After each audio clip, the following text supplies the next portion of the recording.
नमस्कार। राज्यसभा टेलीविजन के कार्यक्रम मीडिया मंथन में आपका स्वागत है। मैं हूं उर्मिलेश।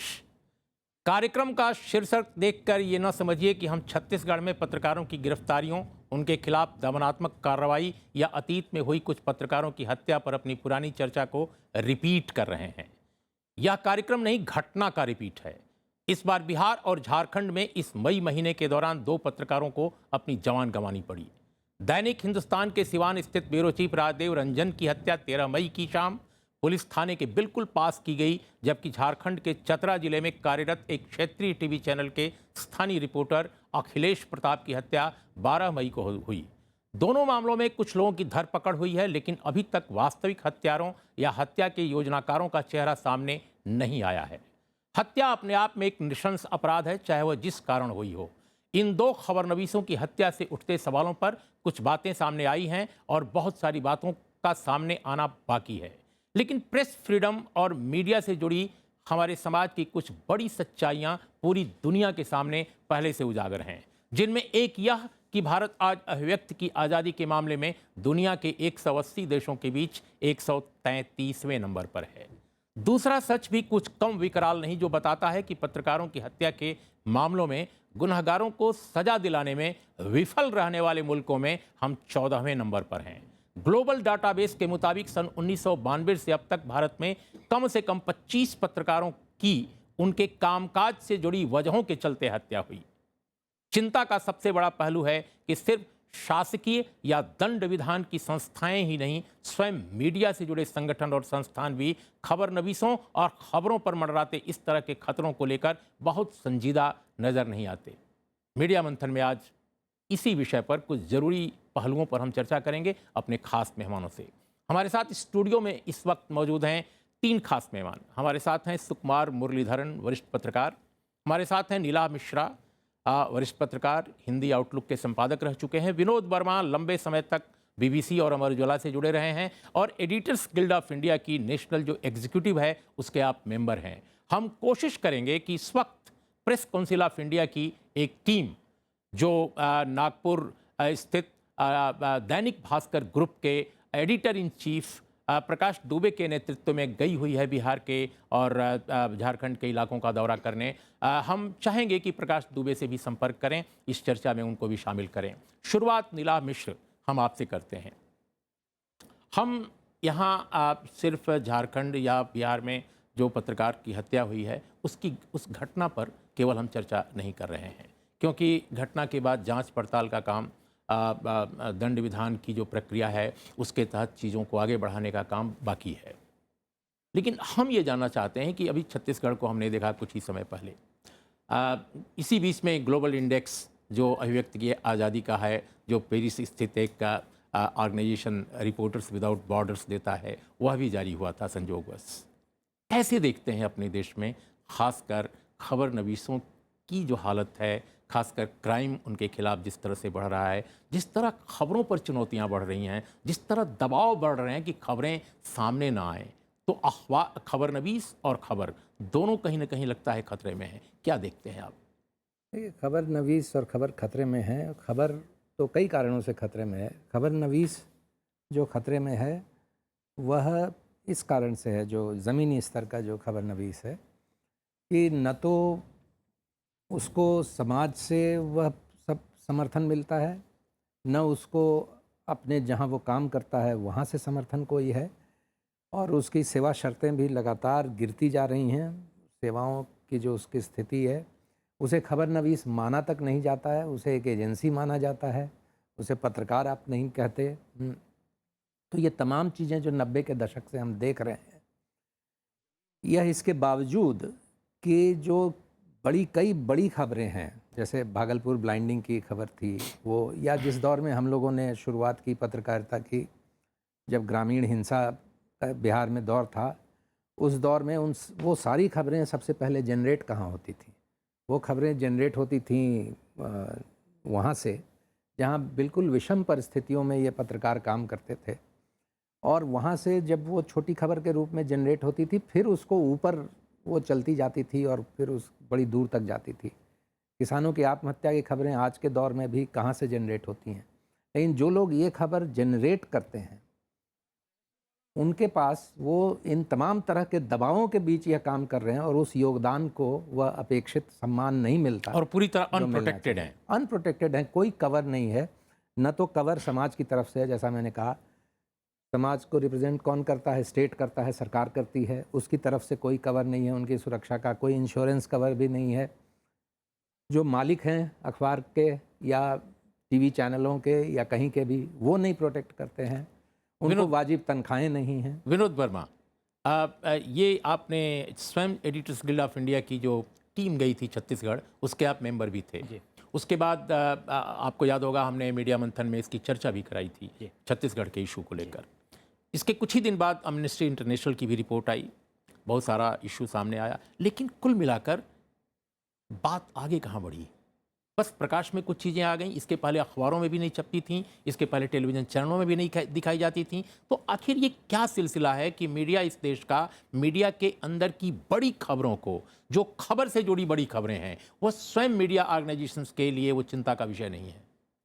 देखिए, चिंता का विषय तो है। और जो एडिटर्स गिल्ड ऑफ इंडिया ने छत्तीसगढ़ पर जो रिपोर्ट दी, उस पर कुछ कार्रवाइयाँ भी हुई। पर सवाल ये है कि एडिटर्स गिल्ड ऑफ इंडिया हो या प्रेस परिषद हो, इस तरह की संस्थाएं जो हैं वो अपने आप में सक्षम तो नहीं है कि वो कुछ कार्रवाई करें। वो अपनी रिपोर्ट दे सकती हैं। सवाल ये है कि जो मीडिया संस्थान हैं जिनसे ये पत्रकार जुड़े हुए हैं, नीलाभ जी अभी उनके सम्मान की बात कर रहे थे, मैं तो और भी पहले जाता हूँ, उनकी आजीविका का क्या साधन है उनके पास? क्या उनको आप वेतन दे रहे हैं? क्या वो आपके वेतनभोगी हैं? वो कर्मचारी हैं आपके? वो तो आप कर्मचारी भी नहीं हैं। कहीं पर सिर्फ प्रेस कार्ड दे के आप काम करवा रहे हैं, कहीं पर एक टोकन मनी दे के कहीं आपका एजेंट है, कहीं हॉकर है। आप उसको तो वेतनभोगी कर्मचारी भी नहीं मानते हैं। और जितने वेतनमान के रिपोर्ट हैं वो कहाँ लागू हो रही हैं? दिल्ली जैसे शहरों में तो मीडिया संस्थानों में वेतन नहीं मिल रहा है जर्नलिस्टों को उस वेतन मान के अनुसार। तो सम्मान तो बात की बात है, आप तो आजीविका के सवाल उठाइए कि आजीविका पत्रकारों को क्या पूरी मिल रही है? उनके रोजी रोटी का सम्मान जुगाड़ है? नहीं है। क्योंकि जो घटना अभी चतरा की है, अब ये सवाल उठ रहा है कि साहब वो पत्रकार थे कि नहीं थे। सवाल ये है कि वो खबरें तो भेज रहे थे। छत्तीसगढ़ में भी सवाल उठा, ये छत्तीसगढ़ में भी उठा और हर जगह उठेगा। क्योंकि जो आखिरी आदमी है जिसका जिक्र अभी नीलाभ जी भी कर रहे थे कि जहाँ से रिपोर्ट आ रही है वो तो आखिरी जगह है और उस पत्रकार को तो तनख्वाह भी नहीं मिल रही है। सुकुमार, आप कैसे इस पूरे प्रक्रिया को देखते हैं? इस तौर तरीके को कैसे देखते हैं? जैसे अपने देश में खासकर दिल्ली, मुंबई, जो बड़े महानगर हैं, इनके बाहर जो बड़ी तादाद में जर्नलिस्ट काम कर रहा है, जिन परिस्थितियों में काम कर रहा है, जिन सेवा शर्तों के बीच में काम कर रहा है, और वो मारा भी जाता है, वो धमकाया भी जाता है। सबसे अधिक उस पर मीडिया की तरफ से भी आरोप लगते हैं कि लगता है कि वो मिला हुआ है लोगों से, वो खबर नहीं दे रहा है, या खबर दे रहा है तो उसकी खबर छप नहीं रही है, खबर टेलीकास्ट नहीं हो रही है। कैसे देखते हैं इस पूरी प्रक्रिया को आप? वो तो अलग दुनिया है। ये दिल्ली से आप 100 किलोमीटर बाहर चलिए तो पूरा माहौल बदल जाता है। पत्रकारिता का ये जो माहौल है दिल्ली में, वो हम यहाँ बैठकर कुछ समझता नहीं है कि यहाँ से कुछ मील आगे बाहर जाने से कितना बदल जाता है। एक बात है कि जैसे विनोद जी बोल रहा था कि उसको मान्यता नहीं है, एक्रेडिटेशन जो हम बोलते हैं, कुछ डिस्ट्रिक्ट के अधिकारियों से या स्टेट अथॉरिटीज़ से कुछ ना कुछ तो रिकग्निशन होना चाहिए कि हम पत्रकार हैं और हमारे लिए एक्सेस बहुत ज़रूरी है। जहाँ न्यूज़ डेवलपिंग स्टोरी बन रहा है, वहाँ एक्सेस होना बहुत ज़रूरी है। नहीं तो खबर कलेक्ट करने का क्या कुछ सवाल ही नहीं उठता है। और दूसरी बात है कि अब वो ये जो कमर्शलाइजेशन का दौर चल रहा है, इसमें वेतन भी नहीं मिल रहा है और उसको विज्ञापन इकट्ठा करने का भी जिम्मेदारी दिया गया है। और ऐसे जिला लेवल पे ये जो पत्रकारिता करते हैं, उनके लिए न्यूज़ सोर्सेज कौन है? न्यूज़ सोर्सेज है लोकल पॉलिटिशियंस वगैरह, और विज्ञापन के सोर्सेज भी वही है। तो फिर अगर आप उनके ऊपर इतना डिपेंडेंट है विज्ञापन के लिए, तो फिर कैसे आप ऑब्जेक्टिव तरीके से उस पर रिपोर्टिंग या न्यूज़ गैदरिंग कर सकते हैं? तो और अगर आप थोड़ा हटते हैं, वो लकीर से थोड़ा हटते हैं, तो फिर बहुत खतरा हो जाता है। तो आपको लगता है कि अभी लगता है जो छपरा में या चतरा में या सिवान में या छत्तीसगढ़ में जो खतरे हैं, वो वो इन्हीं कारणों से आपको लगता है कि बढ़े हैं? हाँ, देखिए, आपने कुछ आंकड़े बताए थे शुरुआत में। मेरे पास ये कमिटी प्रोटेक्ट जर्नलिस्ट के आंकड़े हैं। 92 टू 2016 में 38 जर्नलिस्ट का हत्या हुए हैं इंडिया में, जिसका मोटिव्स कंफर्म्ड है, मतलब ये पत्रकारिता से जुड़े हुई कारणों से हुआ है। You are giving 38 figure. 38 and there are several others जिसका कारण अभी तक साबित नहीं हुआ है। तो ये है एक बात। और दूसरी बात जो बहुत चिंताजनक है कि 96% केसेस में अभी तक कुछ कार्रवाई पूरा नहीं हुआ है।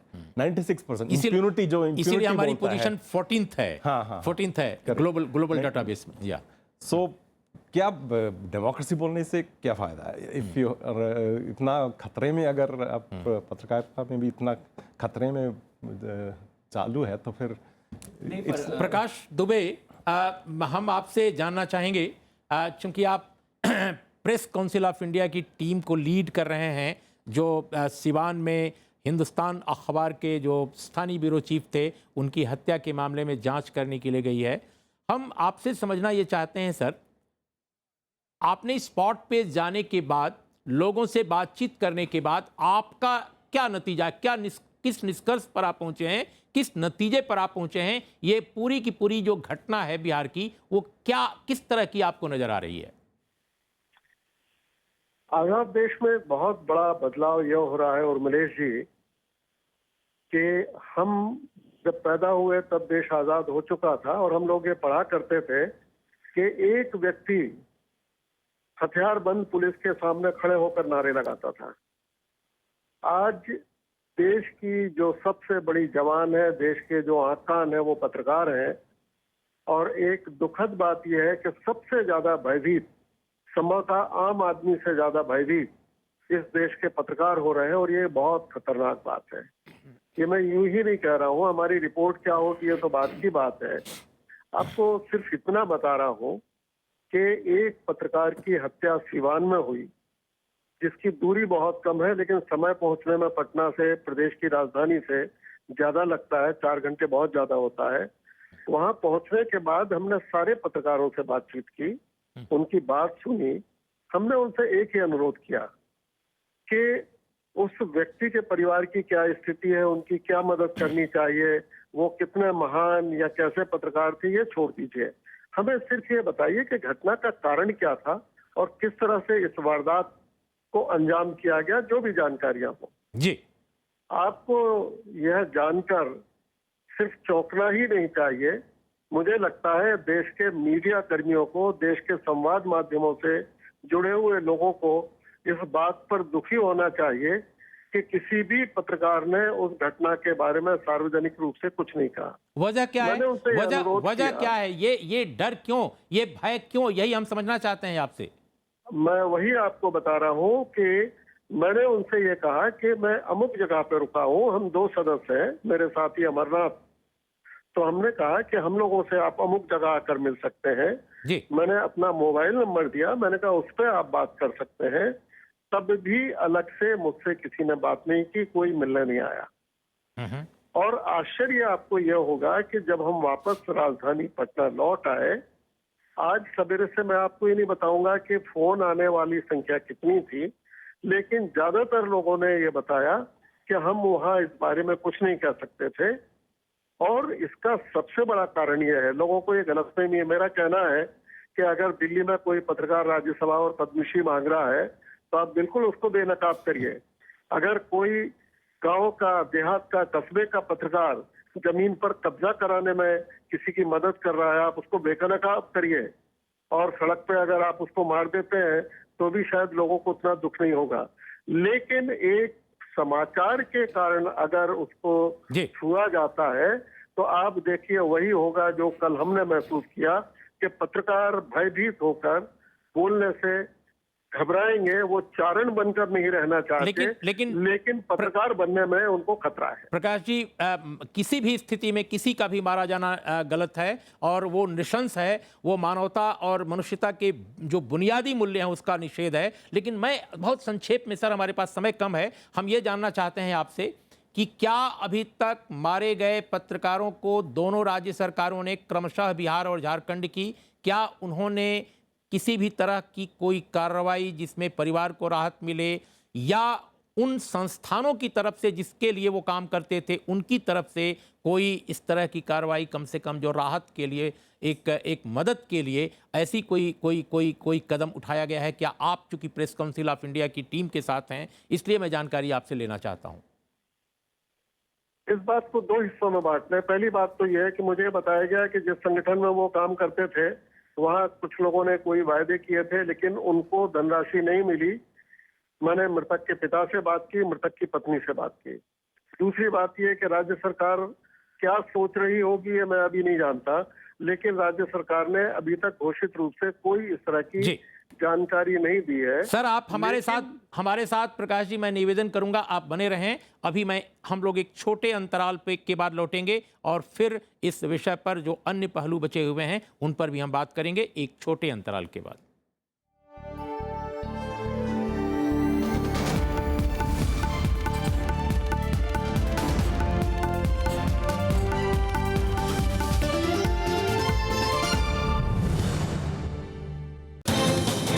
आज हमारे साथ हैं केंद्रीय मंत्री रामविलास पासवान जी।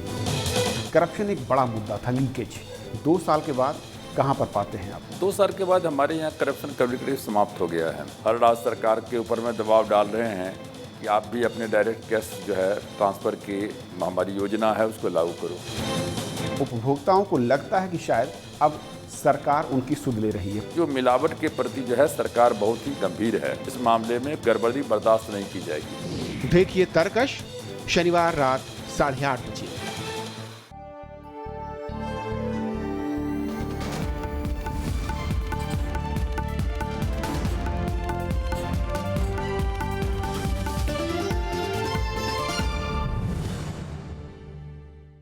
मीडिया मंथन की चर्चा में आपका एक बार फिर स्वागत है। आज हम बात कर रहे हैं कि हमारे देश में खतरे में खबर नवीस और खतरे में खबरें, आखिर ये खतरा क्यों बढ़ रहा है? नीलाभ, अभी प्रकाश दुबे को आपने सुना, जो घटनास्थल पर हैं, अभी भी पटना में वो हैं। आज उन्होंने चीफ सेक्रेटरी और तमाम लोगों से मुलाकात की, जैसा वो बता रहे थे।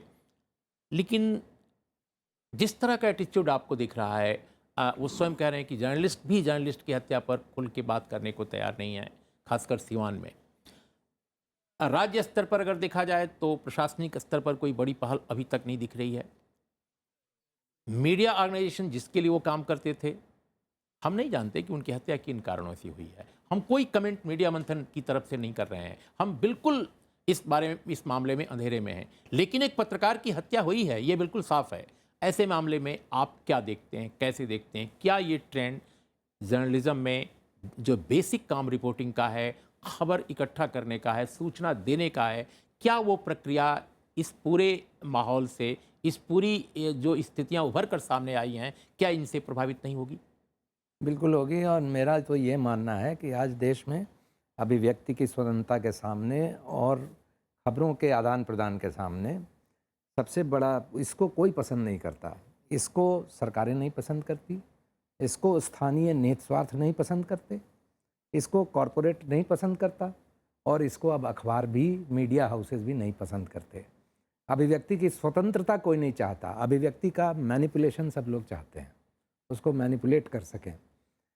जहाँ स्वतंत्रता की बात आती है, जहाँ 2 टूक शब्दों में स्थिति बयान करने की बात होती है और जनता तक सच्चाई पहुँचाने की बात होती है, उसका आजकल कोई नाम लेवा नहीं है। तो आपको लगता है विनोद वर्मा कि हम इसीलिए ज़्यादातर बड़े पैमाने पर मीडिया में एक ट्रेंड है इंफोटेनमेंट? नहीं, देखिए, एक तो वजह यह है कि आप जो अलग अलग पैमाने इन्होंने बताए नीलाभ जी ने, वो इतने ब्लर हो गए हैं कि ये कि लोकतंत्र का तीसरा और चौथा खंभा इतनी करीब आ गया है कि अब बिल्डिंग के बारे में सोचना पड़ेगा, आपको डेमोक्रेसी के बारे में सोचना पड़ेगा कि कॉरपोरेट कौन सा है और मीडिया कौन सा है और सरकारें कौन सी हैं। ये इतना ब्लर हो गया है कि ये कहना मुश्किल है कि कौन सा कॉरपोरेट जो है किस मीडिया हाउस से जुड़ा हुआ है, कौन किसके हित साध रहा है, ये कहना मुश्किल है। कौन सी सरकार के खिलाफ आपकी खबर से कौन सा मीडिया हाउस नाराज़ हो जाएगा, कौन सी कॉरपोरेट के लिखने से आपका संस्थान जो है आपको हटा देगा, ये कहना मुश्किल है। तो पत्रकार के लिए तो ये स्वतंत्रता खत्म होती जा रही है कि किसके खिलाफ लिखे और किसके पक्ष में लिखे। लेकिन सुकुमार, अभी हम देखते हैं कि हम बात करते थे, न्यूज़ रूम में चर्चा होती थी अखबारों के, चैनलों के, कि भाई सेल्फ सेंसरशिप का शिकार भी है मीडिया आज। लेकिन हम देखते हैं कि सेल्फ सेंसरशिप ही नहीं, अनेक तरह के दबाव हैं आज के हालात में एक मीडिया कर्मी पर, सूचना देने वाले पर, कि वो वास्तविक जो खबर समाज की है वो पहुंचाए ना। अनेक तरह के वो भय है, दबाव है, सेल्फ सेंसरशिप है, दबाव के अनेक स्रोत हैं। ऐसे स्रोत भी हैं जो स्वयं मीडिया ऑर्गेनाइजेशन से जुड़े हुए हैं। तो हमारा कहना है कि ऐसी स्थितियों में जो बिहार की घटना घटी है, जो छत्तीसगढ़ में घट रहा है, जो अभी हम कश्मीर में देख रहे थे कि कश्मीर में वहाँ के एक वरिष्ठ मंत्री जो सत्तारूढ़ जो पीडीपी है उसके प्रवक्ता भी हैं, उनकी खबर अभी आज ही मैं देख रहा था, रिपोर्ट किया है बहुत सारे अखबारों ने कि वह भी इस बात पर चिंतित हैं और धमकी की भाषा में लगभग बोलते हुए उनका बयान छपा है कि अखबार जिस तरह की खबरें छाप रहे हैं जम्मू कश्मीर में, उससे राज्य की शांति भंग होने की आशंका है। और आप जानते हैं कि जम्मू कश्मीर में शांति भंग होने पर किस तरह के एक्ट लगाए जा सकते हैं। मोरंग एक्सप्रेस जो नागालैंड का अखबार है वो स्वयं कह रहा है कि हमारे इलाके में हालात इस प्रकार के हो गए हैं कि हम खबर नहीं कर पा रहे हैं। तो खबर पर अगर इस तरह की दहशत है तो आखिर मीडिया क्या करेगा और मीडिया का वजूद कब तक टिकेगा और कैसे टिकेगा? इन प्रांतों में जहाँ कॉन्फ्लिक्ट कुछ सालों से चालू है, ये जो कश्मीर है, नॉर्थ ईस्ट उत्तर पूर्वी प्रांत है, और छत्तीसगढ़ जहाँ नक्सली वो इंसर्जेंसी बहुत सालों से चल रही है, वहाँ ज़्यादा खतरा बहुत ज़्यादा है। और वहाँ सच्चाई हम समझते हैं, पत्रकार होकर हम समझते हैं कि सच्चाई से खतरा नहीं हो सकता। पब्लिक अगर सच्चाई समझते हैं तो फिर बढ़ जाता है, पब्लिक नॉलेज इंक्रीज होने से कुछ प्रॉब्लम नहीं होना चाहिए। लेकिन अधिकारियों के लिए ये बहुत ही खतरा है। अगर आप कोई ह्यूमन राइट्स वायलेशन के बारे में खबर छपते हैं, जैसे छत्तीसगढ़ में हुआ, पुलिस के खिलाफ कुछ प्रकाशित करते हैं, तो फिर वो अपने आप पर एक हमला जैसे समझते हैं, तो फिर वो रिटेलिएशन करते हैं। और फिर पत्रकार के लिए कोई बोलने वाला नहीं है। ऐसी बात है कि हमारा विनोद, लेकिन जो सुकुमार कह रहे हैं कि पत्रकार के लिए कोई बोलने वाला नहीं है, विनोद, क्या पत्रकार के लिए पत्रकारिता के जो संस्थान हैं क्या वो बोल रहे हैं? जैसे उदाहरण के तौर पे छत्तीसगढ़ का आप लीजिए, जहां आप गए थे रिपोर्ट करने एडिटर्स गिल्ड की तरफ से, हमने देखा कि आप लोगों की रिपोर्ट आने से पहले भारत के मीडिया, खासकर मेन स्ट्रीम मीडिया जो दिल्ली से, मुंबई से छपता या प्रसारित होता है, उसमें भी छत्तीसगढ़ में मीडिया की क्या स्थिति है इसकी खबरें नहीं आ रही थी।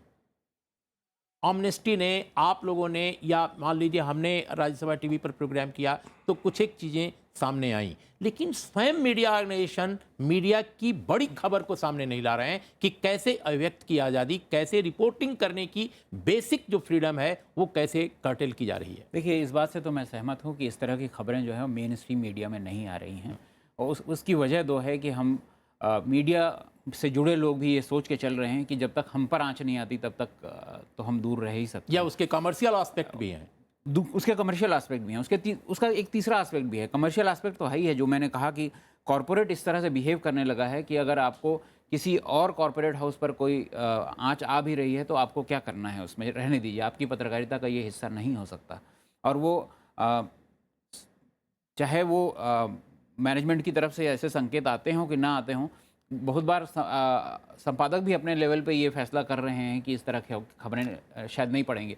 तीसरा एक और चीज़ है उर्मिला जी, जो ये है कि जो मुरलीधरन साहब ने जिस तरफ इशारा किया कि जो कॉन्फ्लिक्ट जोन है जहाँ पर, वहाँ राज्य सत्ता जो है वो जिस तरह का एक कैमोफ्लाज तैयार कर रही है। जैसे कि बस्तर में हमने सलवा जुड़ूम देखा, हमने देखा कि वो सामाजिक एकता मंच नाम की एक संस्था को पुलिस सहायता करती है और वो पत्रकारों पर हमला करती है। जो झारखंड में हुई है उसमें जो नाम आ रहे हैं कि एक तीसरी कमेटी है, टीपीसी नाम की एक कमेटी है, जिसके बारे में आरोप है कि उसको सरकार जो है वो सहायता करती है, पुलिस सहायता करती है। तो ये जो स्टेट स्पॉन्सर्ड जो अटैक्स हैं जो किसी तीसरे रास्ते से होते हैं, ये भी बहुत चिंताजनक है, जिसके बारे में पत्रकारों को ये कहा जाता है कि साहब वो किसी तीसरी संस्था ने किया, हमला के बारे में हम नहीं कुछ कह सकते, पर ये जाहिर तौर पे दिखता है कि पुलिस उसको सहायता देती है। तो क्या नीलाभ हम ये माने कि जो विनोद कह रहे हैं या सुकुमार ने भी पहले कहा कि जहां सत्ता संरचनाएं स्वयं चाहती हैं कि उनकी पसंद की खबरें आएं और जहां उनकी पसंद की खबरें नहीं हैं, या समाज के बहुत निचले स्तर से उठती हुई ऐसी खबरें हैं जो थोड़ा सा अटपटी लगती हैं, थोड़ा सा प्रतिकूल लगती हैं, उनसे भी इतनी गहरी नाराजगी हो जाती है कि उसको छापने प्रसारित करने वाले के सरकारी विज्ञापनों का भी मामला प्रभावित हो जाता है। तो कहीं ये कारण भी हैं, सरकारी विज्ञापन भी एक फैक्टर बन गया है क्या? सरकारी विज्ञापन है, और ख़ास करके मंदी के दिनों में तो सरकारी विज्ञापन ही बहुत महत्वपूर्ण हो जाता है, लेकिन आजकल कॉरपोरेट विज्ञापन भी। मैं आपको बताऊं एक घटना, बस मैं थोड़ा सा जिक्र कर रहा हूं। कंपनी है देश में, बहुत बड़ी कंपनी है, और वो वहाँ है। एक दिन वो मेरे पास मेरे कमरे में यहाँ बैठे हुए थे, और वहाँ से किसी स्ट्रिंगर का फ़ोन आया जी, जिसमें उसने पूछा कि ये प्रेस कॉन्फ्रेंस हुई है, एक स्थानीय ग्रुप ने की है आपके बारे में, इस खबर को चलाना है या नहीं चलाना है। वो एक न्यूज़ एजेंसी के स्ट्रिंगर थे, और इन्होंने मेरी तरफ देख के हंस के कहा कि देखो ये खबर वहां से चलेगी या नहीं चलेगी, जिस खबर का उस कंपनी से भी कोई संबंध नहीं, हाथ का इशारा पर कहीं दूर से जो है जी वो ये था। तो ये कई तरह की सत्ता संरचनाएं देश में है।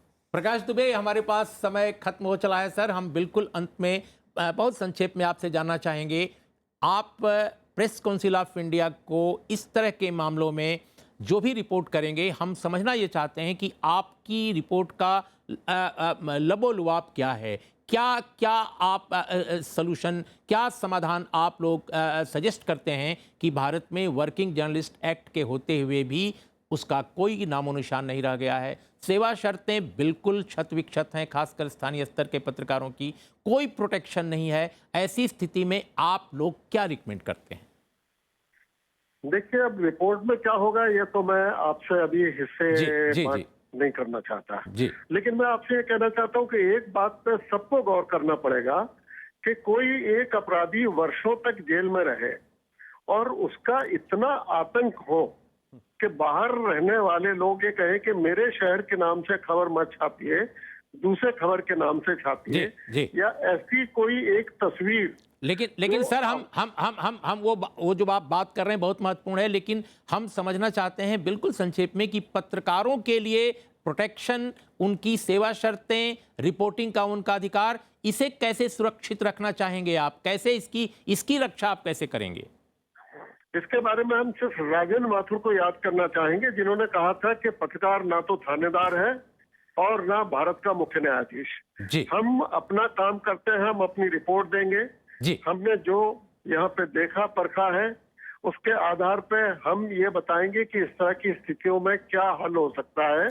बाकी तो इस देश के उन संस्थानों को करना है जो इस देश को चलाने में मीडिया के साथ ही अपनी भूमिका निभाने के लिए जाने जाते हैं। बहुत बहुत धन्यवाद प्रकाश दुबे हमसे जुड़ने के लिए। मैं समझता हूं कि आप तीनों लोगों ने स्टूडियो में और प्रकाश दुबे ने पटना से इस पहलू को लेकर जितनी बातें कही हैं, बहुत संजीदा ढंग से आपने बातें रखी हैं। लेकिन मुझे लगता है कि सिर्फ हम लोगों को नहीं, बल्कि मीडिया संस्थानों को, इस देश के वर्किंग जर्नलिस्ट जो इस देश के हैं हज़ारों लाखों की संख्या में, उनको शासन से जुड़ी जो कंसर्न जो अथॉरिटीज़ हैं, जो एजेंसीज़ हैं, उनको सबको इस विषय पर बहुत गंभीरतापूर्वक सोचना पड़ेगा। क्योंकि डेमोक्रेसी के लिए अगर हम समझते हैं कि मीडिया बहुत ज़रूरी है, तो कहीं ना कहीं डेमोक्रेसी पर एक बड़ा खतरा मंडरा रहा है। और इन्हीं शब्दों के साथ आज के मीडिया मंथन का हम समापन करते हैं। देखते रहिए राज्यसभा टेलीविज़न।